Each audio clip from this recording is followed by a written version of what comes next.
Good morning, everyone. Welcome to the California Collaborative for Long-Term Services and Supports monthly webinar. Very excited to have you all here this morning, and happy Friday. We're going to just go ahead and get started this morning.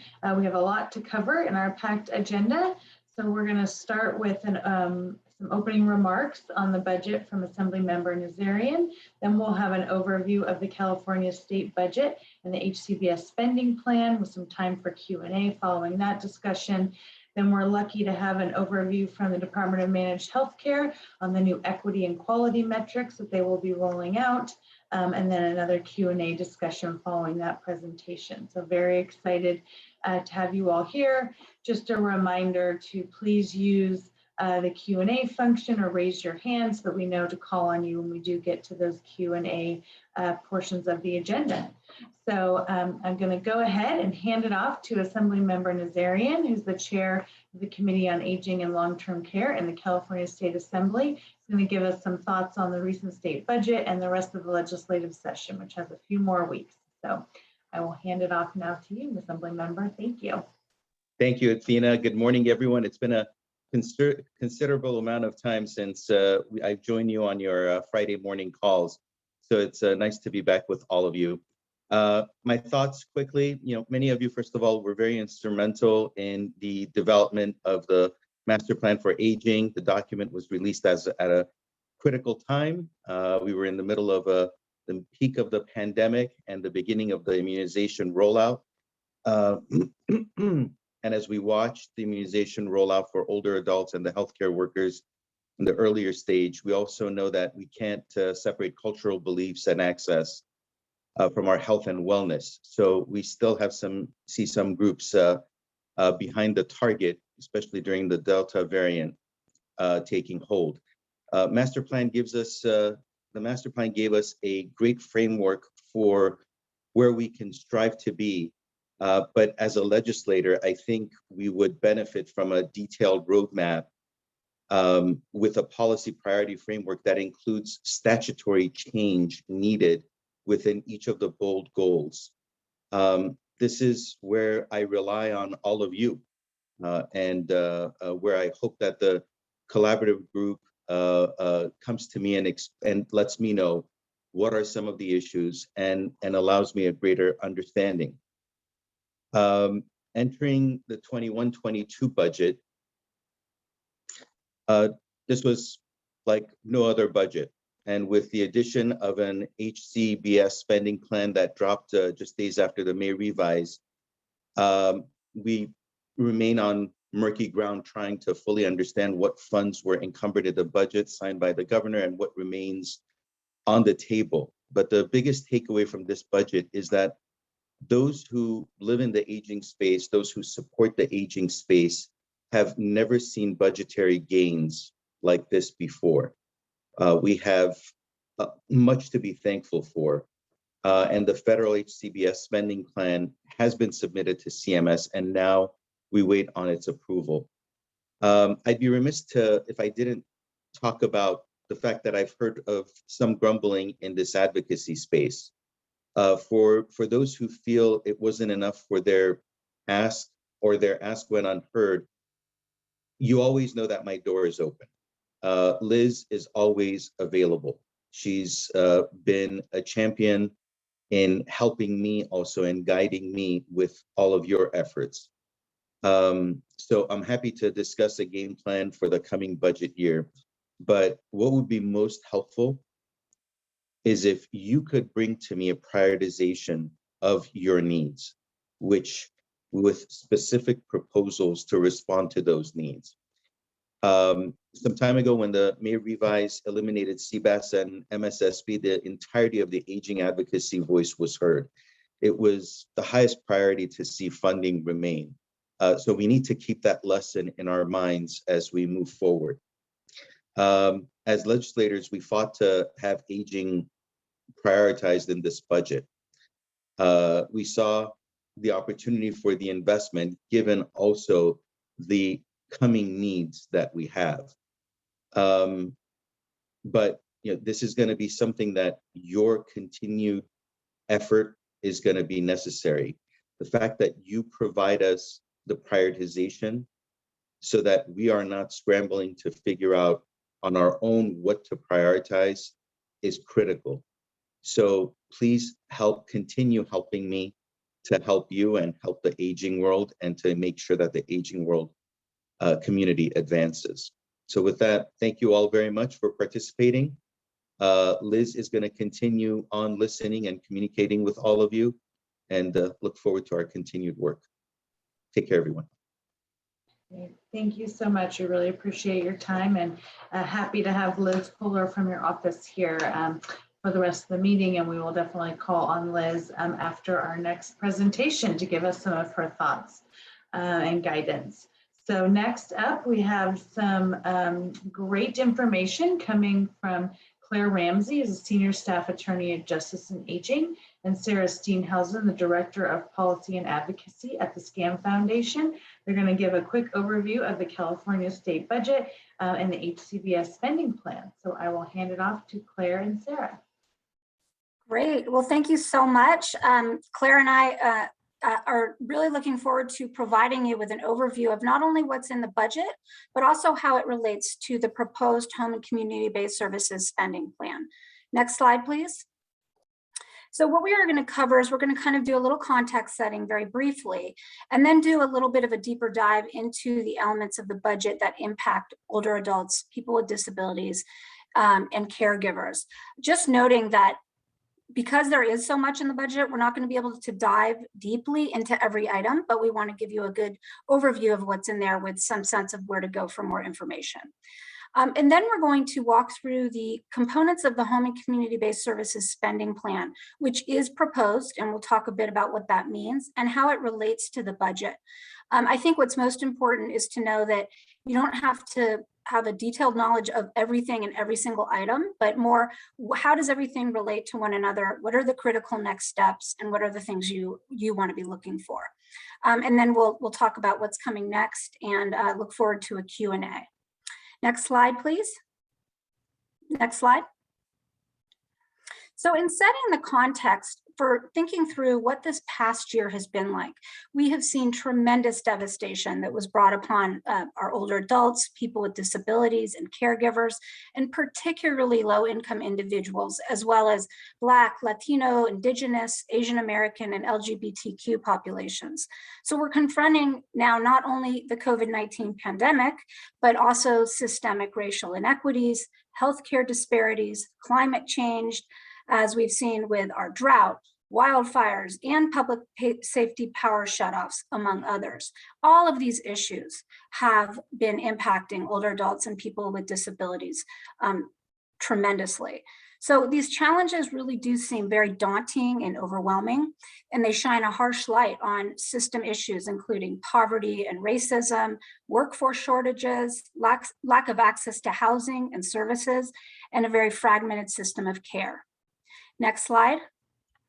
But through it all, we have also seen what really impactful state leadership and strong stakeholder engagement can do, and it can really change this narrative. I think we've seen that the release of the Master Plan for Aging is paving the way for broad-based system change. And along those lines, the 2021-22 budget reflects unprecedented investments in the master plan and in services for older adults and people with disabilities and caregivers.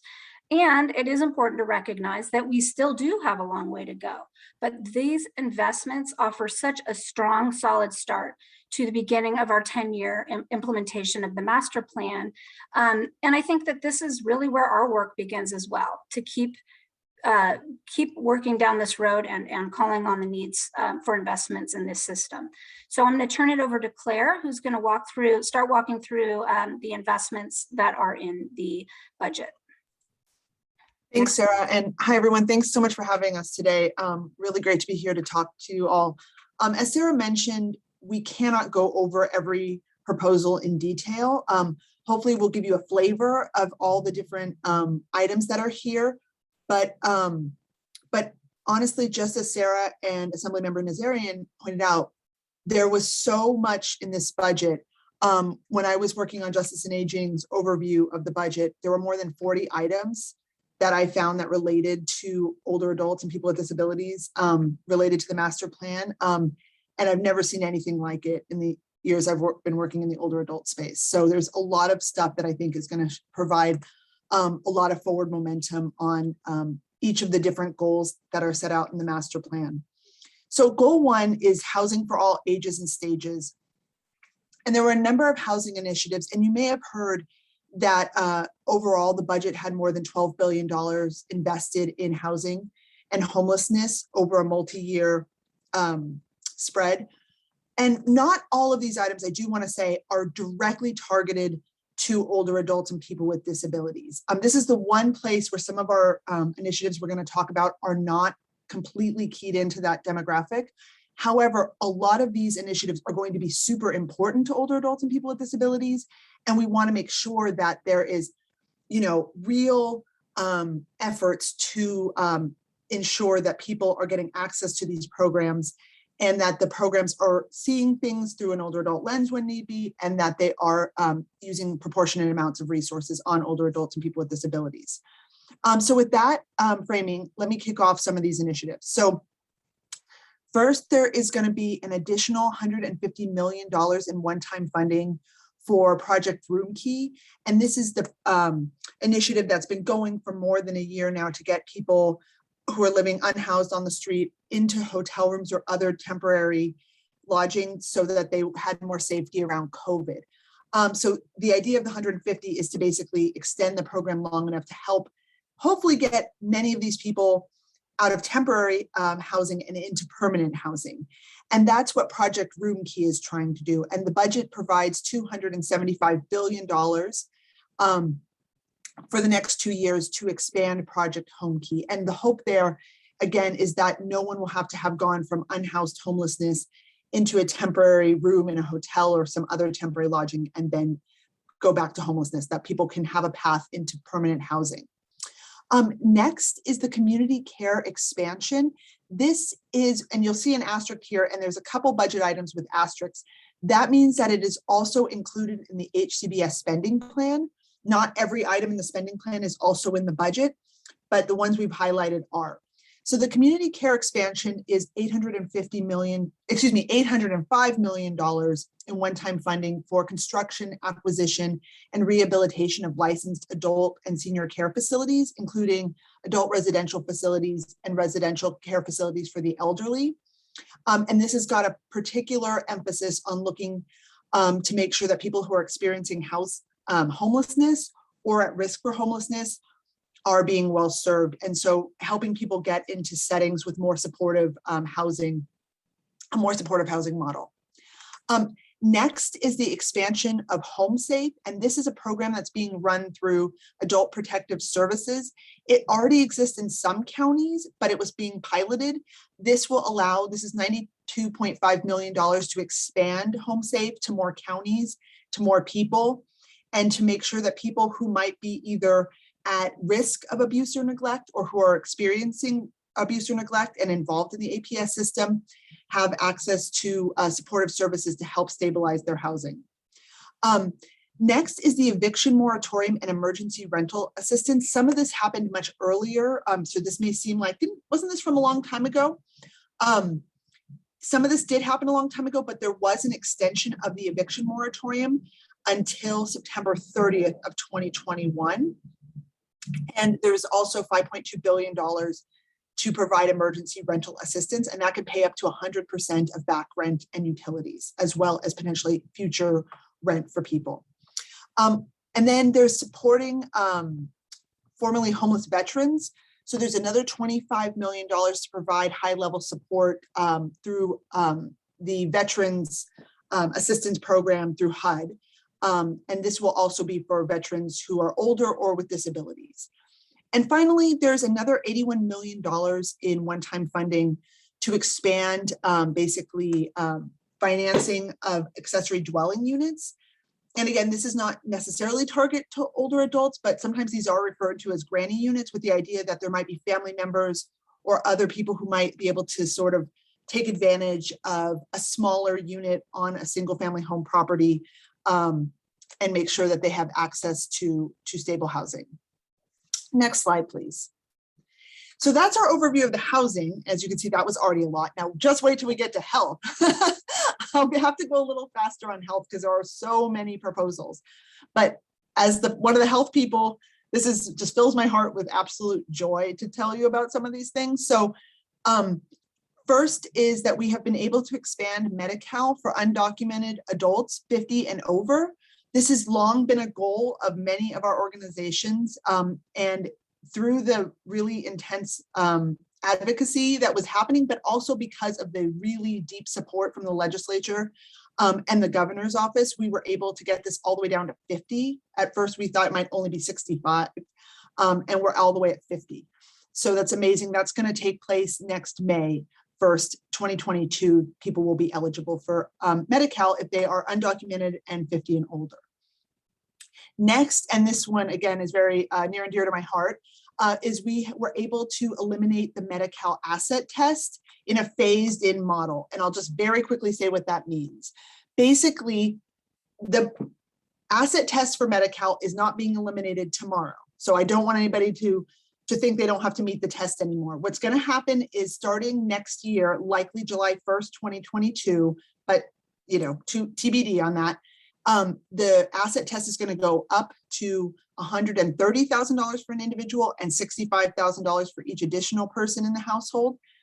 And then with the goal of hopefully by January 1st, 2024 or no sooner than, but in 2024, with full elimination of the Medi-Cal asset test. So it'll go up much higher. Right now it's $2,000 and $3,000. So it's going to really jump up for people and then be fully eliminated in 2024. And so that is a huge change for people and will help make sure people aren't being forced into poverty just to get health care. Next, there is $32.5 million for a variety of Alzheimer's disease prevention activities, including public awareness, training, and research, and also geriatric workforce development. So that's some really important funding that is based on all the hard work that was done out of the Alzheimer's Task Force and the report that their group issued. Next is the creation of the Office of Medicare Innovation and Integration. And we're super excited that office is standing and moving forward and already has staffing. And Anastasia Dotson has already been appointed as I don't know her title, but director of that unit. So that's that office. So that's super exciting. Next has been the extension of telehealth flexibilities. This has been a really big deal for people to make sure they can continue to access healthcare while remaining safe in their own homes if need be. And there had been some question about whether audio only would be paid. The legislature pushed on that one and was able to get parity for audio only. So video and audio will be reimbursed at the same amount for telehealth. Next is funding for the geriatric workforce training. Again, this is $8 million for this training and was another piece of the master plan for aging where we really recognize there is not enough medical sort of health world training around geriatric care.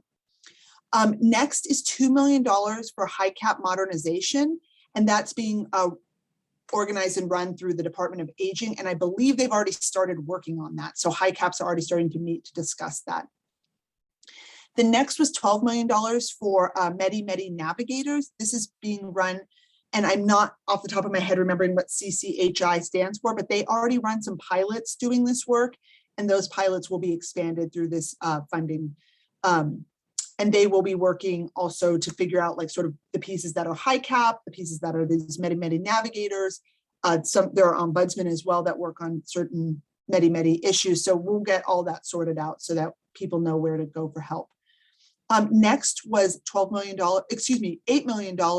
Nope, I'm losing my track. $9.3 million for medically tailored meals. This was also a budget request, and people were able to get this push to make sure that people had access to the food they needed for their diets.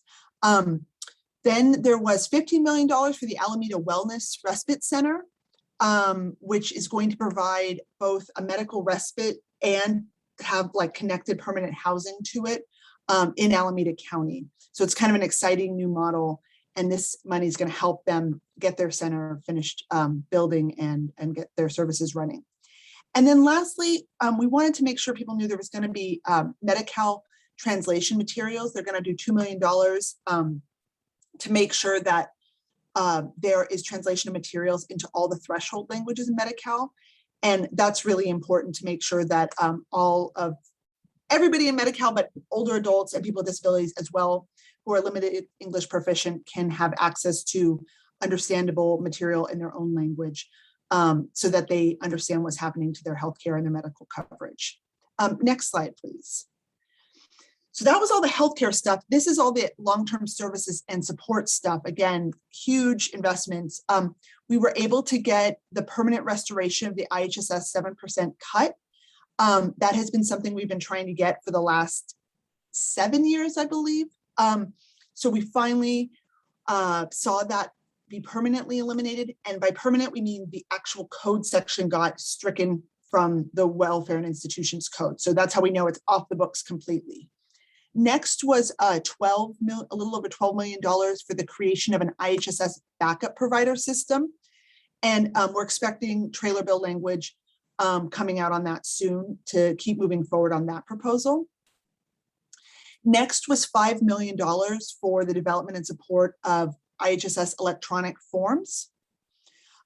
There was money to make the MSSP rate increase permanent and to give an additional slot increase for 2,497 slots. And then there was also money for state support of the community-based adult services CBAS centers and for the Aging and Disability Resource Connections, which is ADRCs. So that's additional money there. And then lastly, there was base level funding increase for the area agencies on aging. So much there. I'm going to turn it over to Sarah now to do the next goals. Thank you, Claire. Had to get myself off mute there. So the next goal, as we all know, focuses on inclusion and elder justice. And the budget provides a number of investments that focus on combating isolation, neglect, and abuse, and enable California's older adults and people with disabilities to live more engaged in our society. So specifically, there are significant investments to expand the Adult Protective Services Program. That's for $70 million general fund, and developing an older adult resiliency and advocacy initiative resiliency initiative for $106 million with placeholder funding from the HCBS spending plan. So again, this is one of these items that crosses over into this spending plan. Basically, the Older Adults Resilience and Recovery initiative seeks to help ensure that there's funding at the local level that AAAs can identify through their existing programs to help avoid isolation and ensure the health and wellness of older adults, and particularly in response to the COVID pandemic.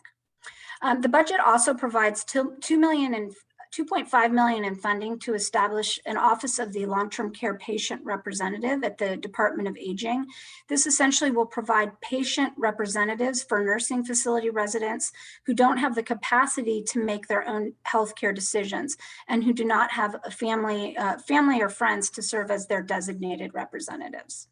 There's also a $50 million investment to enhance access to technology for older adults and people with disabilities. That is, again, an item that's also included in the HCBS spending plan. And then finally, the budget includes $20 million to improve language access across health and human services programs so that more people in other threshold languages are able to access those services. Next slide, please. So as we all know, Goal 4 focuses on our caregiving workforce. And the main investments in this item are the IHSS Career Pathways Initiative, which seeks to enhance the ability of for $200 million to incentivize career pathways for IHSS providers to help them build their experience and obtain opportunities in either the home care or healthcare industries. This is another item that's also included in the Home and Community-Based Services Spending Plan that we'll cover, and which would provide an additional $95 million in funding if approved by the federal government. The budget also provides an additional $10 million ongoing for caregiver resource centers. So this will be added onto their existing baseline funding, which is approximately $15 million. So their total funding will be up to about $25 million per year at this point. Next slide, please. So the next goal, as we all know, focuses on economic and food security. And there are a number of investments in this goal area, including $225 million to rescind part of the SSP grant cuts that were made in the Great Recession. So essentially what this does is brings us further along to the grant levels where the program recipients would be if it were not for those cuts from the recession. So this increases the SSP portion of the individual grants by $36 for individuals, and by then for couples, I believe it's $92. There's also significant investments in the number of food initiatives, and I'll just essentially say that the highlights include over $30 million for the Senior Nutrition Program, which provides congregate and home delivered meals to older adults through the area agencies on aging. And the budget also expands access to the CalFresh program. It simplifies the application process and makes it easier for recipients to get their benefits. So a lot of very important investments in food security. Okay, next slide.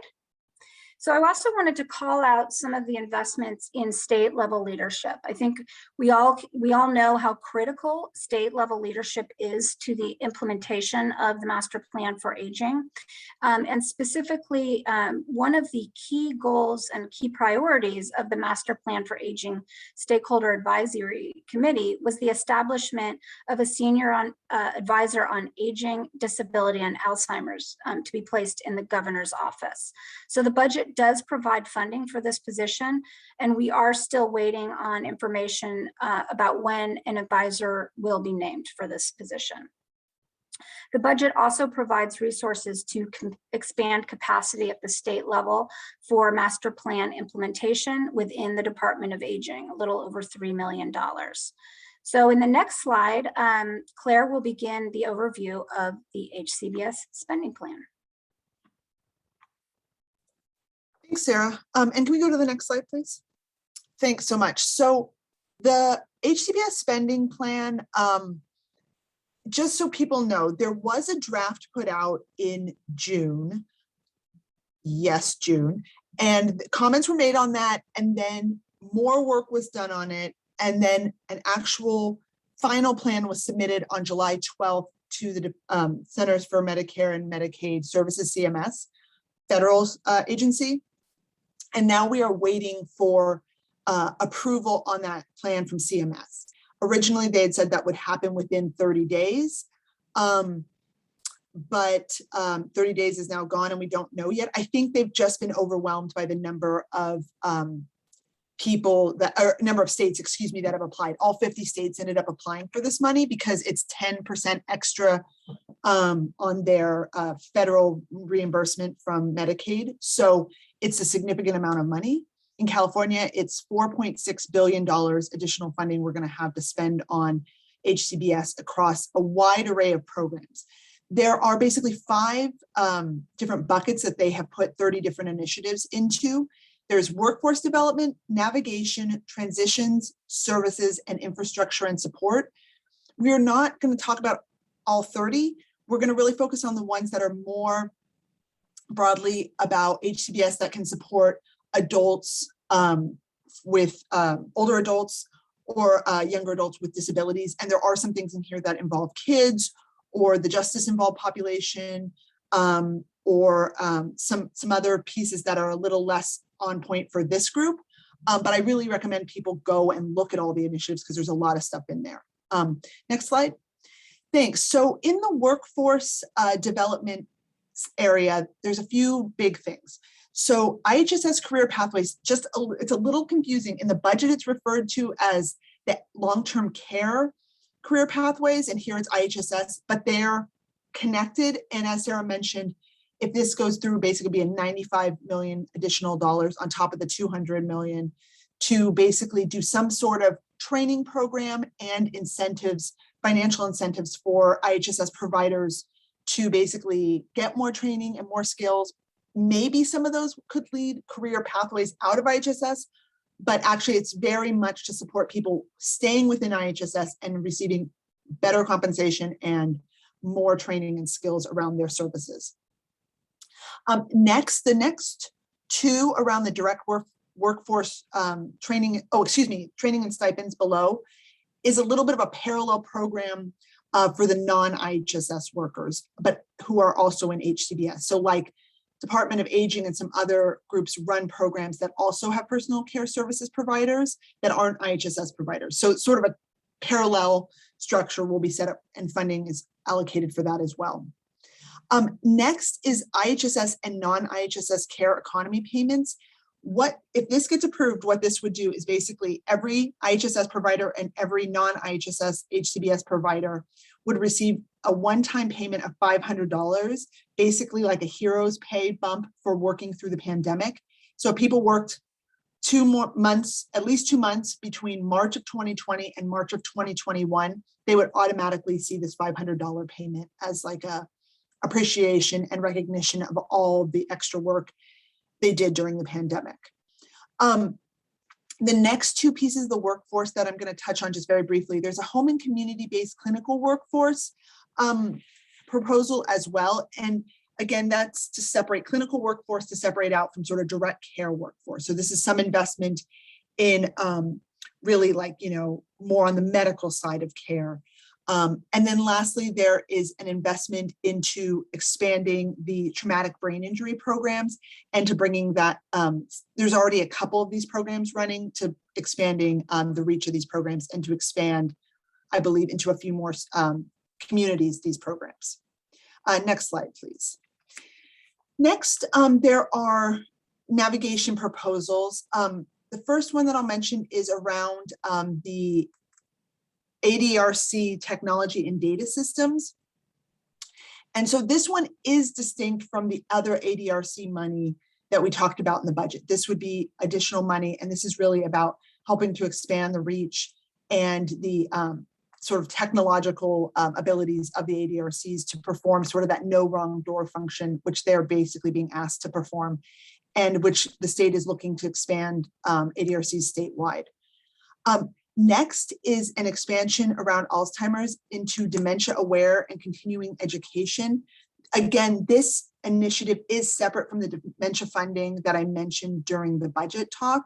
And this is really to provide access into sort of a new space around dementia and to really get some community-based programs more trained up and ready to work with individuals who have dementia or other cognitive impairments.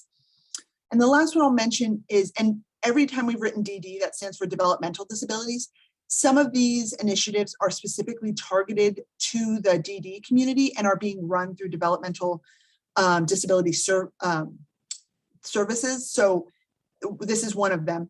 This is expansion of language access and cultural competency within the DD system.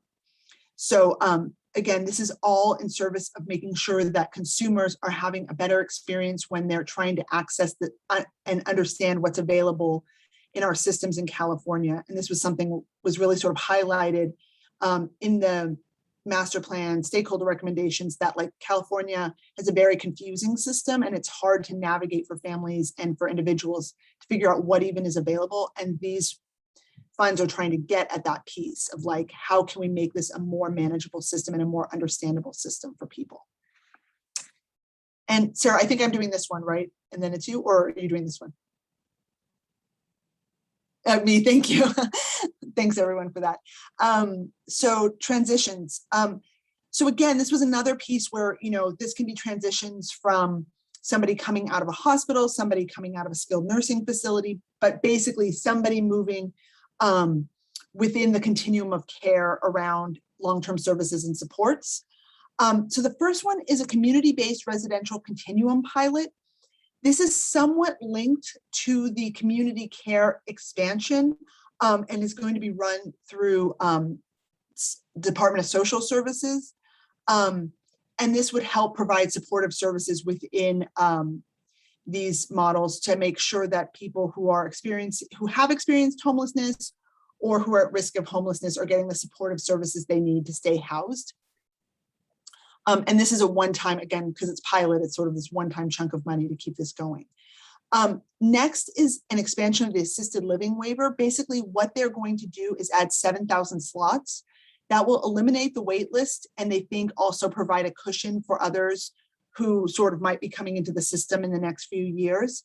And so this will be really critical because there are more than 5,000 people on the wait list right now. And these could be individuals who need to come out of a nursing home because they don't need that level of care, and assisted living would provide the right level of care. Or it could be people who are coming from the community and are maybe struggling to live completely independently at home or with like IHSS, and that's not enough anymore and need a little bit higher level of care in assisted living. One point to mention about this one is this has a commitment for ongoing funds, because obviously if they're going to be filling slots, it would be really problematic if the money suddenly ran out. So this is a commitment to ongoing spending as well. Next is a substantial amount into the Housing and Homelessness Initiative program. This one is a little confusing to me right now. It appears to be somewhat linked to what's happening through the budget, but because we only have a proposal and it's a few paragraphs, it's clearly linked to some of the initiatives happening through the budget, but I'm a little unclear yet exactly how all the money will line up and how each of these initiatives will work. But basically, some of the stuff you heard about in the budget about really trying to focus on older adults in the homeless community and who are at risk of homelessness, the HCBS spending plan is really trying to gear some of the money toward that community.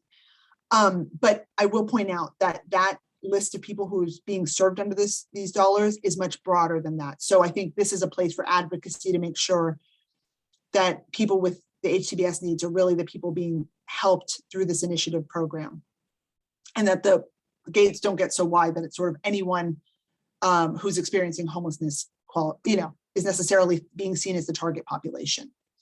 And last is the community care expansion model, and that is linked to the budget initiative that I already talked about earlier. This would provide some of that funding for that one-time $805 million, and is not adding more to that. The 805 is the total amount. And now turning it over to Sarah for the next section. Great, thank you so much. Well, the Home and Community-Based Services Spending Plan also focuses on expanding capacity of home and community-based service programs so that they can increase access to the programs and services that people need to remain at home and in the community.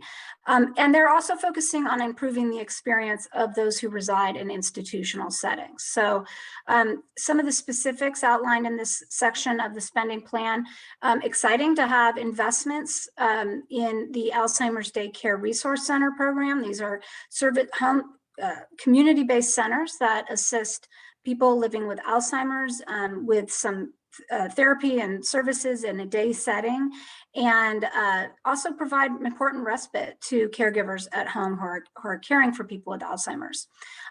This spending plan also pilots a new model of housing and supports for older adults called the Adult Family Home Model. And in this model, 2 older adults reside with a family, and in return, a family gets a stipend for housing those 2 older adults. This is a program that's modeled off of one that's administered by the Department of Developmental Services for people with developmental disabilities. So essentially, this will be a pilot that the Department of Aging administers, but in partnership with Department of Developmental Disabilities or Services, excuse me.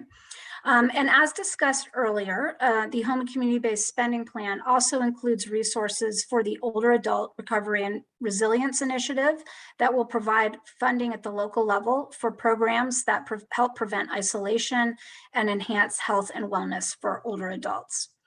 And then finally, I'm not going to go into great detail into each of the developmental disabilities initiatives, but there is a number of significant investments in the developmentally disabled system that are outlined here. And again, that you can get more information in looking at the spending plan. But one of the most significant items for the community is the rate reform implementation. That's for approximately, I think it was upwards of almost $700 million. So that's something that's going to go a long way in ensuring stability in the program. Next slide, please. So I want to focus a lot on the spending plan investments that build the service delivery infrastructure. So specifically, there's $2 million set aside for the data transparency, the LTSS Data Transparency Initiative.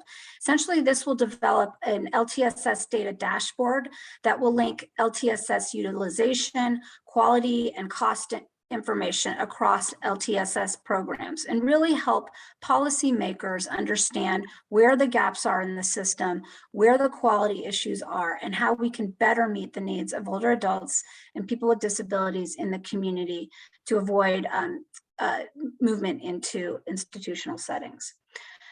The spending plan also provides funding for enhanced access to technology for older adults and adults with disabilities. This is also an item that we covered that's included in the state budget. So there's the crossover with the budget in this item. Finally, there is $40 million in infrastructure improvement for senior nutrition programs. So you'll see that in the budget, there is about $20 million for the senior nutrition program, but that's to fund foods in congregate and home delivered meal setting. What this investment is about $40 million to actually support the infrastructure, the kitchens, the delivery, the cars, the warming centers for the food. So it's the actual capital investments that are needed to support senior nutrition. And then I also wanted to point out again that for the DD system, they have an initiative to modernize the regional center IT systems. So next slide, we want to focus a lot about what's coming next. Everything that we just outlined in the spending plan, as we've mentioned, is proposed. So CMS is currently in the process of reviewing the state spending plan, and at some point will determine either whether the total amount is accurate and that they will give the state the estimate it's asked for, and whether the proposals that have been outlined actually align with the intent of the HCBS spending plan requirements that were outlined by the federal government. So more to come on that. But in the meantime, we are approaching the end of our legislative session, and the Department of Finance and the agencies are working to develop trailer bill language to accompany these proposals. So it will be really important that we all watch very closely for the release of the draft trailer bill language, which I've heard I think Karen Kiesler said that it should be out by September 6th because the last day of session is September 10th. So there really is not a lot of time, but it will be very important that we all look closely so that we could provide input and feedback in those last few days of session. And then I think another next step is this fall. I think this is along the lines of some of the comments that Assemblymember Nazarian made, the importance of developing a coordinated advocacy platform and how we're going to communicate it to the legislature and to the administration. So I think a lot of good work ahead, and we can continue to build off of some of the excellent investments that have already been made. One final note, I just want to clarify, I misspoke a little earlier when I talked about the Caregiver Resource Center investments. There was a $10 million investment that's been made permanent for the Caregiver Resource Center, and I had said that that adds to its baseline funding. But I misspoke and said its baseline funding is currently 15 million, but no, baseline funding for CRCs is currently 5 million. So I think they would love it to be 15 million with an add-on of 10 million. That would bring them to 25, but they actually are at a level of $15 million now statewide, which I believe is where they were at about 2006, 2007. So thank you for pointing that out. I think, Mary, you were the one that pointed that out in the Q&A. So I want to see, Claire, if you have any other information or final thoughts to make. Yeah, just really quickly on sort of another piece that people might be interested in. The Disability and Aging Community Living Advisory Committee is meeting next Thursday, the 26th from 9 to noon. One very large piece of that agenda will be actually to discuss the HCBS spending plan. JC Cooper from Department of Healthcare Services, who's our Medicaid director, is going to do a very brief 15-minute presentation, and then there's going to be a lot of committee discussion, and then there will be public comment. So if people are interested, that's next Thursday. And then, as Sarah said, we do have other resources to point you to. This is a lot of information. So there's the slide deck, but then there are these other pieces for people to look at, including both stuff from Justice and Aging, but also stuff from Department of Healthcare, Department of Aging, Department of Finance, to help you make sense of all the many things here. And that's all I have, Sarah. And I think, are we ready for questions? I think so. All right. I'll turn it back. I don't know if Maria or Athena's. Oh, hi, Athena. There, it's you. Back up. It's like magic. Hi, thank you so much, both of you. Lots of great information. And thank you for links to some of those resources. The slides will go out after the meeting, so folks can, of course, access that. And I also want to thank folks for answering the Q&A during the session. Lots of things popping up, and very good at multitasking on the part of our presenters here and giving you that information. So please do look there to see if your questions have been answered. But I think we're very lucky to have Liz Fuller here to answer some questions about kind of process. I know that the California Collaborative has approved a couple of items that they're hoping to pursue this year and this next week. And so any thoughts that Liz has on process and timing, we'd love to hear. And then we also have Karen Kiesler, who will be joining us for additional Q&A right now. So Liz, I will start with you and see if you have any thoughts about kind of the process. As Sarah mentioned, where there is a little bit more room here with some additional trailer bill language coming through. And so we would love to hear your perspective. Well, I'd love to hear what your two items you would like to propose are. I know that the question was, where should the information go, but I actually haven't seen it. So do you guys want to share with me what your two items are? I can try and pull them up if there's some. I can comment on what has one. it handy. Well, I know what one of them was, and then I would like the others who brought forward the other recommendation to speak to that one. But one of them was something that was proposed by a recommendation of the LTSS subcommittee.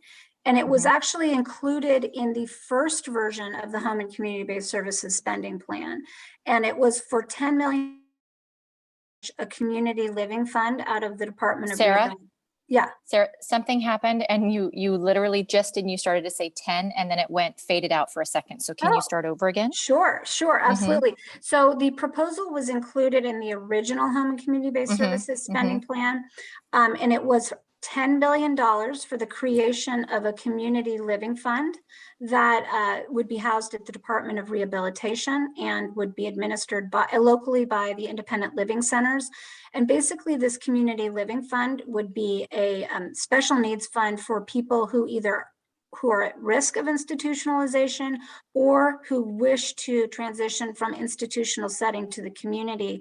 And it could provide for, different needs that they might have. It could supplement resources provided by the community care transitions programs, providing maybe, first month rent, or if somebody needs, say, a microwave, it could purchase a microwave, or, some other emergency assistance that people might need.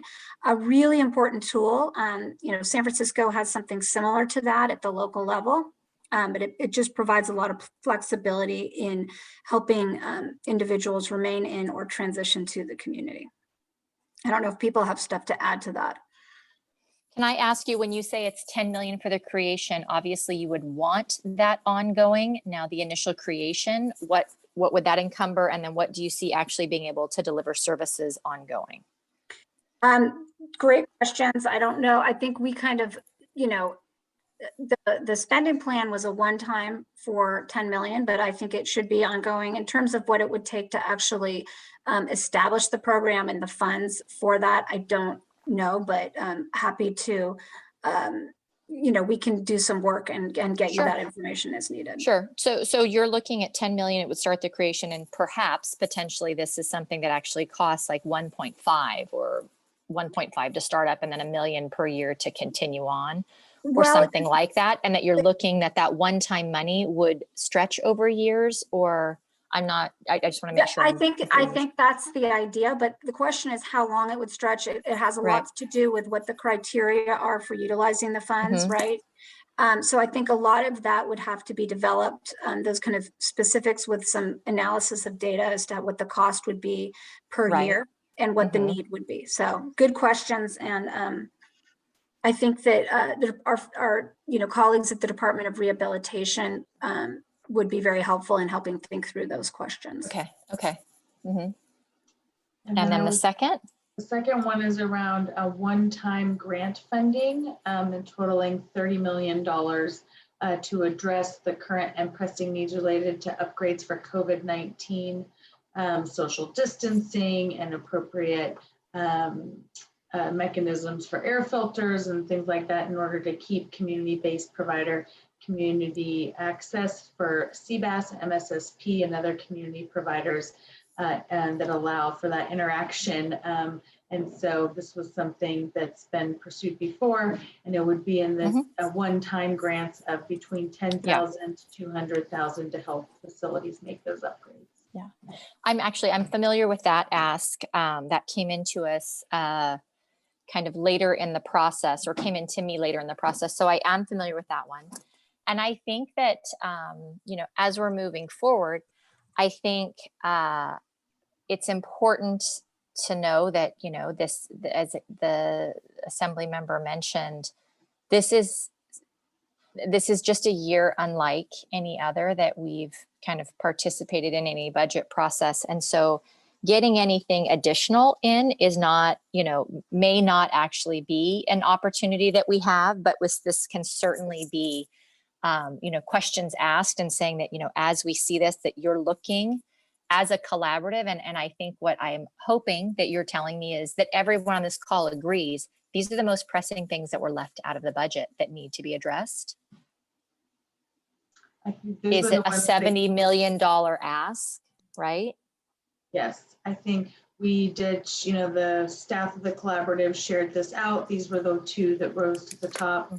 We have other items, but many of them, sort of given the time frame, decided that it was really a next year thing to really think through the specifics, because it has been such a crazy year. Sure. So some of this, is just more about, especially the second one, right? The more immediate need to kind of keep some of those facilities up and going, maintaining those protocols with the ongoing pandemic situation. Okay. But there will, no doubt there will be more, Liz, next year. Sure. And I think that that's what we're really looking to, is that, as I said before, the last budget cycle, May revise comes out, CBAS and MSSP are up for elimination. The collective voice that was heard, and in every committee, regardless of where you fit into the aging space, everyone said the elimination of MSSP and CBAS, absolutely funding must be restored. And so that was this really collective voice, and how powerful that voice was in order to address that issue. And I think that we were really, in that space, really powerful and really impactful at a time when a budget was really, really unsteady and unstable. We were just beginning the pandemic. Everyone's fears about, we were going to have no money. And yet that collective voice was very powerful. I think that we have to continue to be mindful of that what we can't have is you have something with a name that says the California Collaborative, which gives you guys a lot of street cred, and then find out that there are actually other initiatives that you're asking for, other separate initiatives that are also being floated and also being said, this must happen. We must have this money, because that's where, it's that term that you start to cannibalize one another, and it starts to get very, very confusing. And you end up having members say, I just need something more clear cut. I'm going to go a different direction. So whether it's right now or whether it's as we move forward for the next budget cycle, and I would hate that we've said this is, the most important, and we find there's actually nothing additional that we're going to be able to add to trailer bill language, and then we find that neither of these things are going to be a priority for you next year, it starts to look then as though we're not necessarily, I mean, if there was an about face and there was good valid reason, it's that we just have to really be mindful about how the advocacy that you all do, which is so important, what it looks like, what it looks like for the members that are going to try to work on your behalf, but also what it means for all of you, that part of this collective group, it's really hard if you're also advocating for your own unique asks as kind of a side.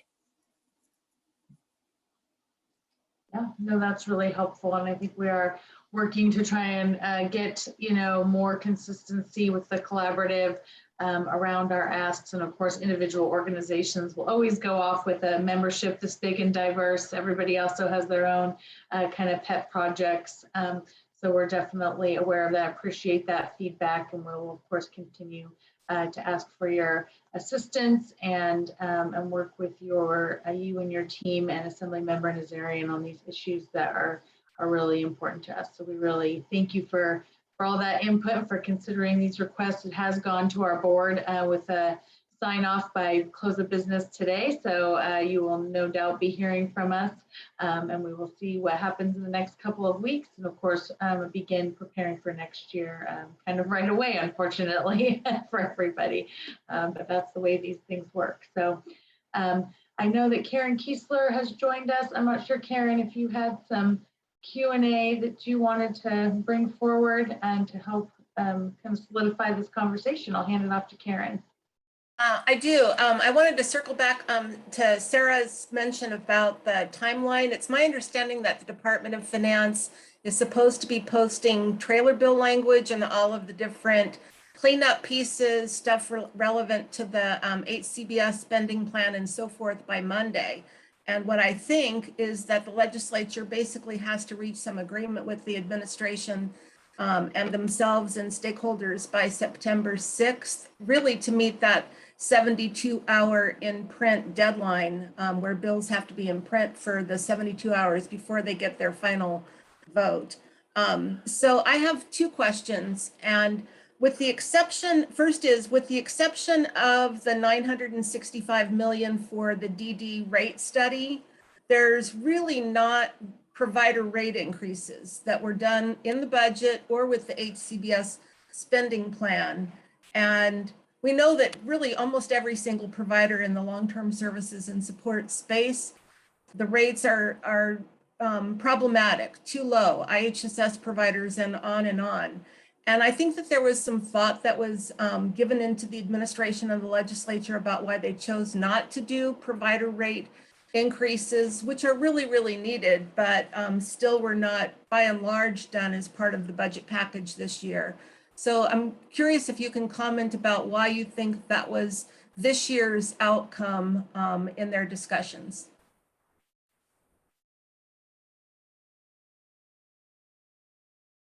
Great question, Karen. Karen, are you, Maybe were Liz you would- hoping for Liz's or Maybe Liz Sarah would. and I's thoughts? I'm sorry. I wasn't commenting on Liz's question. I was going back to your overview of the budget and the HCBS spending plan and asking for your point of view about why you think that provider rate increases weren't included in the overall package. I think a couple things. I do think, we are getting the differential. I know you know this, the differential on the IHSS backup piece, and that is being continued. Within the IHSS, career pathways, at first in the draft HCBS plan, there was a suggestion that there would be a $3 differential for the people who got trained. That did not appear in the final plan. And it seems like words have been replaced more with incentives as opposed to sort of pay differentials. And I think that has a lot to do with ongoing versus one-time spending. And since the HCBS plan right now is one time, I think the state's very wary to commit itself to ongoing pay differentials that it may not be able to keep up, which I do understand. One thing I will say, because the Better Jobs, Better Care Act has been introduced federally, and a lot of what that would do is extend this 10% FMAP bump out much further and make it like, for the next 10 years. I think one bit of advocacy we could really think about is with stability and with continued federal funding, exactly what everyone's been talking about is like really getting our asks together and figuring out, is that sort of ongoing pay bump, the priority, and if so, how do we go about pushing for that, and what does that look like? And I think this wage differential thing is a good way to do it that doesn't conflict with the collective bargaining agreements that counties have already engaged in, and especially when that differential falls completely to the states and doesn't burden the counties. So I think there's a lot there, and I think it's complicated, but I do think that one time versus ongoing is going to be a big piece of this. Yeah, I really agree with what you're saying. And my question was broader than just IHSS, is that HCBA providers, the assisted living waiver providers, on, provider rates are pretty low and don't really cover the cost in some, program areas. And so I agree with your comment that as the negotiations were going on, that trying to set up ongoing provider rates was a challenge and a pot that is one time only at this point. So my next question is within the whole scheme of everything that you presented, all of the stuff in the budget, all of the stuff in the HCBS spending plan, there was a real goal of the master plan, state advisory committee, the long-term services and supports committee, to have things that were shovel ready, where if the initial investments were made, that people would see them in their real lives. So just off the top of your head, what do you think are 2 or 3 things that have been funded that are shovel ready and where people will see a difference in the next year or 2? Isn't that a fun question? Nice and easy, Karen.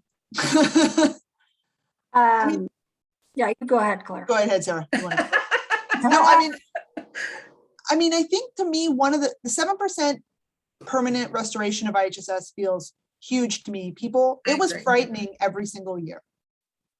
And the elimination, well, first the raise and then the elimination of the asset test to me is another one, because yes, it'll take a year to implement, but the second it does, it's life-changing, right? You can save for the hole in your roof. You can save so that you can get your car repaired. You can save so if you have to move, you're not completely wiped out. So I think those two to me right away in the LTSS and health space pop up. Yeah, for me, something that's really not a big significant expenditure at all, but that is very shovel ready, that I think will have a significant impact on the outcome of our efforts collectively, because it ties into state level leadership, is a person in the governor's office, the senior advisor on aging, disability, and Alzheimer's. I think we all have questions about what this will mean with the recall election coming up. And hopefully we'll have some stability at the state level rather than a little confusion with the outcome of the recall. But I think that is something right there that is so critical, that is not even a big dollar amount. A lot of the really critical investments that were made in several programs, one of the concerns I have is workforce issues, because you have enhanced capacity, you're trying to enhance your capacity, but that relies again on the workforce being there to meet the needs of the population. So I don't think there's a lot that is shovel ready that doesn't require the workforce needs being met, right? So other things that I think will make a tremendous difference are things like the ADRC technology investment, developing a platform of information. It sounds so boring, but it's so critical to have this interoperable platform that speaks with the other parts of our system and connects the health system and the LTSS and allows providers to speak together. At least that's their broader vision. To me, that is very doable. It will take, a while to implement it, but something that will have tremendous impact. And one other thing, I'm sorry, I just want to add, but obviously the increase in the SSP, right? That's like actual dollars in people's pockets, that they lost so long ago. So I think that will be really impactful, especially coupled with all the nutrition investments. So there is going to be an increase in SNAP benefits federally, but then there's also California invested a lot in senior nutrition. So I think all that coupled together, I do feel like we're actually working very strategically to lift people out of poverty, like out of deep poverty. And there's a long way to go, but I do think there are meaningful investments that do that this year on an ongoing basis. Great.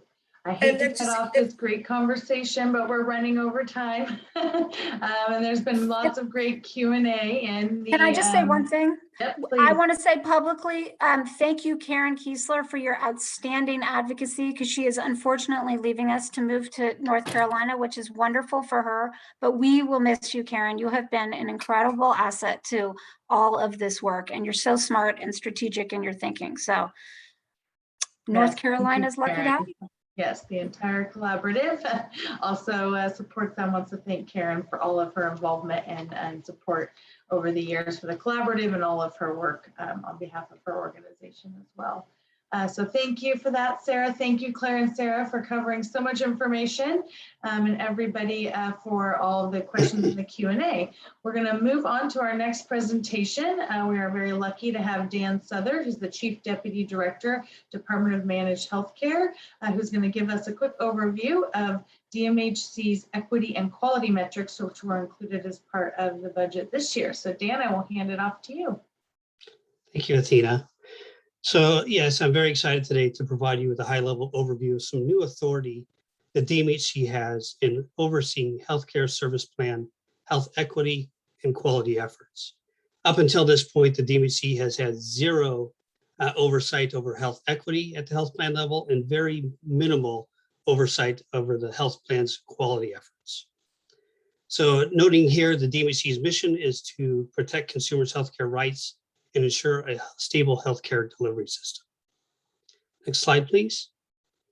So 2020 was the 20th anniversary of the DMHC, and so I just wanted to share a couple of accomplishments. Currently, we license 132 health plans. We've assisted 2.5 million consumers over the last 20 years. We've recovered $36.1 million on behalf of consumers and saved them close to $300 million through our rate review program. I think more important for just the community to realize is that 68% of the time that an enrollee files an independent medical review application with the DMHC, they will get the service that they are requesting. Next slide, please. So health equity and quality, why now? So the COVID-19 pandemic has exposed long-standing health inequities amongst a number of communities, social, economic, and health inequities, and higher infection and mortality rates. So now is the right time for the DMHC as a regulator to get involved in the oversight of health plan equity and quality efforts. Next slide, please. So the foundation of this effort is really forming our equity and quality committee. And I'll get to a timeline in a few slides here in the future. But the priority for this committee is to make recommendations to our director on a standard set of health equity and quality measures and the annual benchmarks or levels that the health plan must meet and maintain in order to be compliant with the law. And so what we're looking is trying to find a priority set of measures, probably 10 to 12, maybe 15 measures that we will move forward with as part of this effort. And this will apply to all full service and behavioral health plans licensed by the DMHC, including the Medi-Cal plans. Next slide, please. So who will make up this health equity and quality committee? We want a very diverse group of individuals and groups participating in our committee. Those will include our sister departments, the Department of Healthcare Services, OSHPD, Cover California CalPERS, which are part of the purchasers as well, consumer advocate groups. We want some of the healthcare service plans to represent on the committee, provider representatives, and just general representatives with expertise in quality, equity, and disparities in healthcare delivery. Next slide, please. So the DMHC will collaborate, as I noted, with other state departments, not only as part of the committee, but as an ongoing effort to decrease the burden on providers and health plans. So if we can align some of our equity and quality measures across all of our departments, it will reduce the burden, not only at the plan level, but the provider level as well. So that collaboration will continue for years to come. And we'll be using a consultant to help facilitate our committee meetings.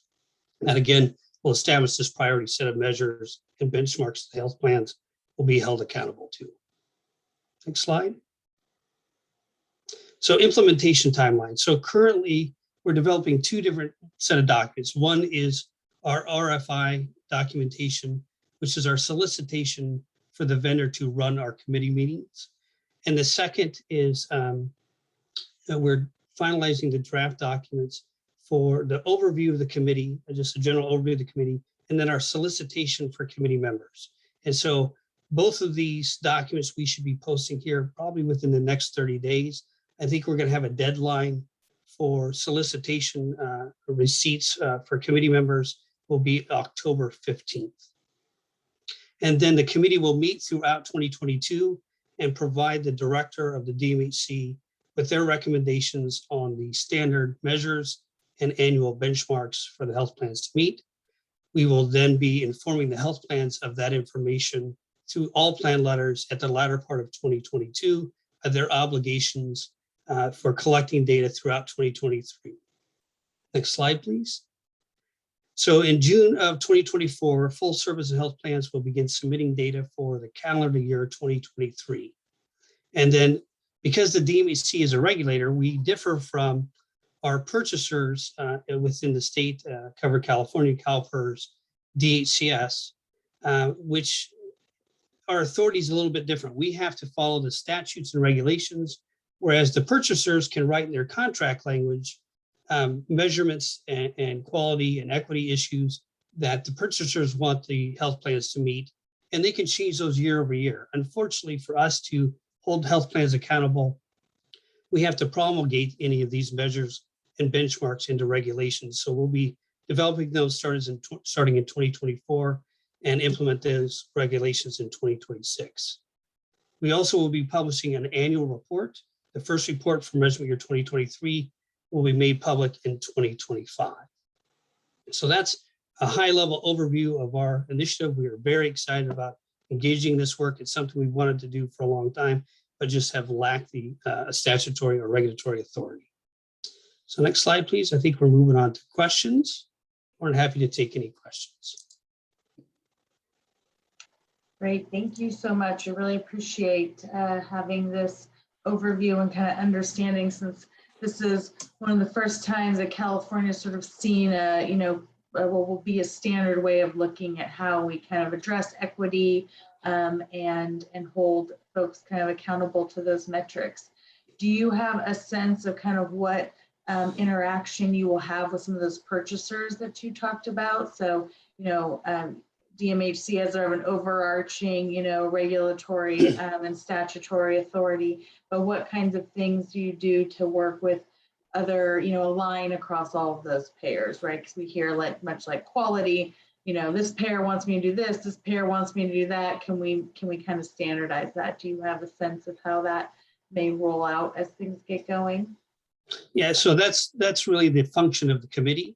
But the DMHC is the newest member of this quality area. And so we're going to rely heavily on the committee members, including DHCS, who has much more experience and background in quality, to put forth, kind of what they've been doing, what lessons learned they've had, as well as CalPERS and Cover California. So really relying on those folks, but it's also important that the other members of the committee, health plan representatives and consumer advocates and others, have the same voice at the table for the committee, so it's equitable there as well. And can you remind me how the process is for people who are interested in being on the committee? Is there more information comes? I'm sure several folks here would be interested in throwing their name. Yeah, so we're finalizing the documents. There are two documents related to the committee. One is just a brief overview of what the committee will be and its functions. The second is kind of a document outlining the solicitation. So how would you respond if you're interested in participating in the committee? We expect to release those probably in the next couple of weeks, and that will likely be under our What's New section on the DMHC public website. I know we'll also be sending these out to the advocates in our listserv folks as well. Great, thank you. And we do have a couple of questions coming in through the chat. So one is examples of possible benchmarks that you maybe have looked at, and sort of specifically around how this works for low-income older adults who are under Medicare, which is not subject to DMHC oversight, And then following that, kind of what happens with enforcement if plans do not meet those benchmarks. So Yeah, I don't want to get ahead of ourselves on the benchmarks because I want the committee to really form those benchmarks. I think a number of them might be related to, and don't quote me and don't hold me accountable if these are not part of the benchmarks, but diabetes, cardiac care, I think will probably be primary ones that will be looked at. How this impacts Medicare Advantage. So this is only for the full service commercial. We have very limited jurisdiction over Medicare Advantage members. It's really in the financial space. And so if I'm hopeful that if we move the needle in the commercial space and the health plans that also are doing this for on the commercial space also have Medicare Advantage plans, that they'll adopt this into their Medicare Advantage lines of business. So it'll impact them positively as well. The enforcement piece is the challenging one I touched on a little bit. The purchasers have a little bit different ability and are more nimble in their ability to include that language in their contracts, where we have to have it into a regulation or a statute. And so in the initial years, our authority, our enforcement activity will likely be related to procedural violations. Our health plan didn't file with us either at all or didn't file completely, things along that nature, until we have the regulation in place that sets the standard of which benchmarks and what measures, like what thresholds they have to meet to be in compliance. After we have the regulation in place, then we can move forward with penalties and fines. But I think the real goal here is to move the needle. And so corrective action plans will likely be a strong component of our enforcement activity. Thank you for that. Lots of details to come, but a good framework there for how that process moves forward. This is somewhat related to the previous question on Medicare Advantage plans. I think specific to this new dual eligible aligned plans that's being envisioned under CalAIM. So you have oversight, sort of, licensing and some, ability to work with those folks that are going to have the dual eligible aligned plans. And of course, DHCS will have the state Medicaid contract. Any thoughts about how that works? Since currently for Medicare folks, those just go straight to CMS, which of course you may not have insight into those complaints. Yeah, the Medicare, it's just our authority over the Medicare Advantage or any Medicare is really related to the financial component.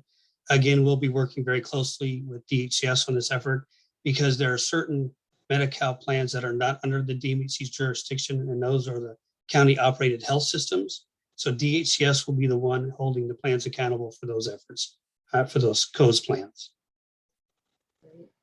Thank you for that. So the multi-department effort here, really interesting, kind of hot off the presses here. And I know lots of details to still be worked out. We'll be sure to keep in touch with you and get information as those applications roll out and engage with you as these things get going. And just a comment in the chat about an opportunity for the new Medicare and Medicaid Innovation Office to give some input. And they recently announced that will be Anastasia Dodson, who I think has come and presented here to the collaborative before, and I'm sure Dan you're familiar with. So exciting that all of these things are kind of moving forward, maybe more alignment across the Medicare and Medicaid systems, and now driving this equity conversation at a statewide level. So thank you so much, Dan. We really appreciate it, and we look forward to the next steps. All right, thank you very much. Thank you. Have a great day. You too. And that brings us to the end of our monthly webinar. Thank you so much, everybody, for your attendance and all of your engagement in the Q&A. Really encourage you to look through those answers, as folks asked a lot of good questions, and we will be back in next month with some additional updates, and we will continue to provide you updates as the legislative session ends and as we move forward with these equity metrics and opportunities for folks to participate in that process. So thank you, everyone, and have a great weekend. We will see you next month.